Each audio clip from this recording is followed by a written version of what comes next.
The United States is a mess.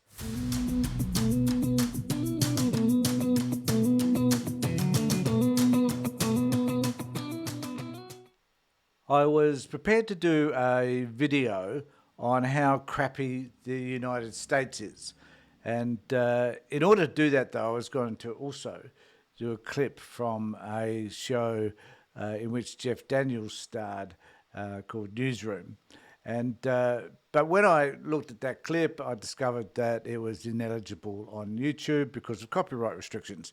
So what I'm going to do is just talk about how crappy the United States is, and I'm going to quote a bit from that video that I'm going to read to you so that you can get a sense as to what I'm talking about, because this is an American and a screenwriter, in fact, who wrote this so that Jeff Daniels can recite it, if you like.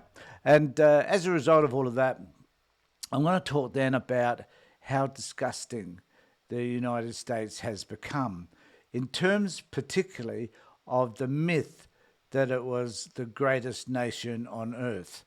There are many elements of the United States that simply don't make it the greatest nation.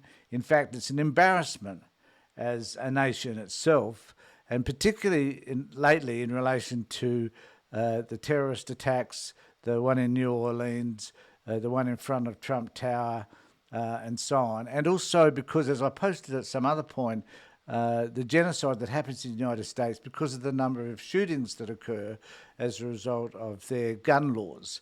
So the United States is a mess. And to make it a bigger mess, it has a president-elect who's a goon, who's dumb as a brick. I listened to his press conference yesterday, actually, while I was coming back from golf. I mean, golf was depressing enough as it was, never alone coming back and listening to Donald Trump. And as I was listening to him, I couldn't help but think, why would anybody ever vote for this man? He lies consistently. He made a statement about the fact that he knows some people better than they know themselves. What a moronic statement to make. But this is where the United States is. The United States has got to a point now where it has declined in the eyes of most people around the world. And it's a disgrace. I mean, it must be an embarrassment for many people who live in the United States.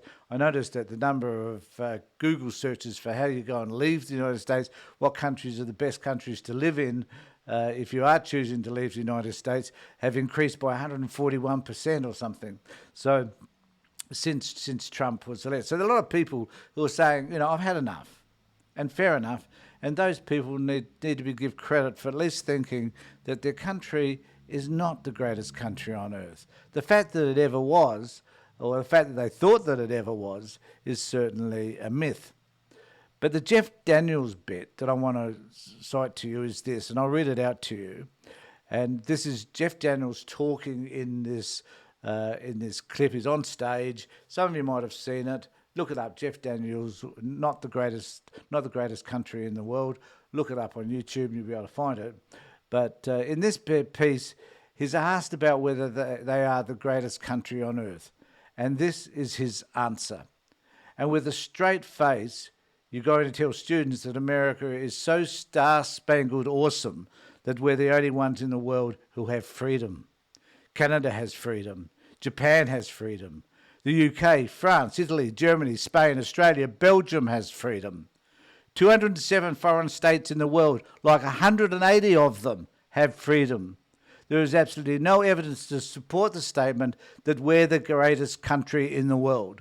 We're 7th in literacy, 27th in math, 22nd in science, 49th in life expectancy, 178th in infant mortality, 3rd in median household income, number 4 in labour force, and number 4 in exports. We lead the world in only 3 categories: number of incarcerated citizens per capita, number of adults who believe angels are real, and defence spending, where we spend more than the next 26 countries combined, 25 of whom are allies. End quote. The point that Daniels was making, which I think he agrees with still today, as the actor of that particular role, but the idea is that the United States is kidding themselves. There's no way in the world, no way in this world, that they are the greatest nation on earth. You know, countries which believe in freedom, which express freedom, which don't try and gag people from talking and reporting the truth, which is something that Donald Trump certainly wants to do. Countries that believe in honesty and integrity, something that Trump would know nothing about. Countries who believe that everyone has rights and those rights need to be protected by law, something Trump doesn't believe in. Anyone who simply has a moral compass, something Trump doesn't have. Now, you know, the issue. One of the issues too is that there seems to be the sense of popularism, and the result of that is that we want someone who's popular, not necessarily intelligent because you guys have chosen Trump, someone who's not necessarily honest because again you guys have chosen Trump, someone who has some political nous, that knows how the system works, which incidentally isn't Donald Trump, someone who doesn't want to bow down to those people that have lots of money. Well, that isn't Donald Trump. Donald Trump wants to do that. There are people out there in the community who want the opportunity to be able to take on a political life. They want to be political. They want to represent their communities. And the problem with the United States is that in order to do so, there's only two parties that you can look to, and you need millions and millions of dollars, in fact, billions of dollars, in order to do that. The system is so unfair that the average person would find it very difficult in the United States to become a politician. So as a result, the politicians become those people who are part of the problem. And that in itself means that your representatives are people who are funded by other oligarchs, by pharmaceutical companies, by industries, tech industries, mining industries, and so on. And they're influenced heavily by all these self-interest groups who want to take control of the government. And what you're seeing in the United States with the likes of Elon Musk and Bezos and others is just that. In fact, it was interesting listening to Donald Trump yesterday, who had a Japanese millionaire who was providing $100 million for some investment, some tech investment in the US. And it was clear this guy was singing the praise of Donald Trump.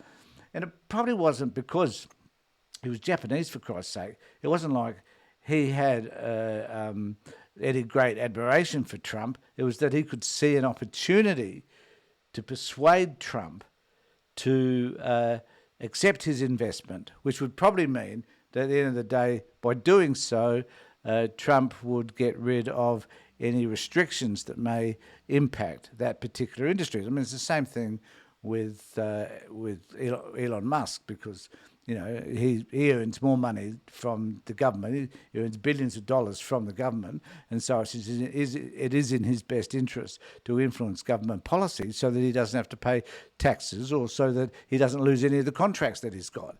So it's obvious what is happening, but the American people are blind to it. It's as if you don't care. It's as if you want the country to be run by oligarchs, people that are not like you, people that are psychopathic, that are narcissistic.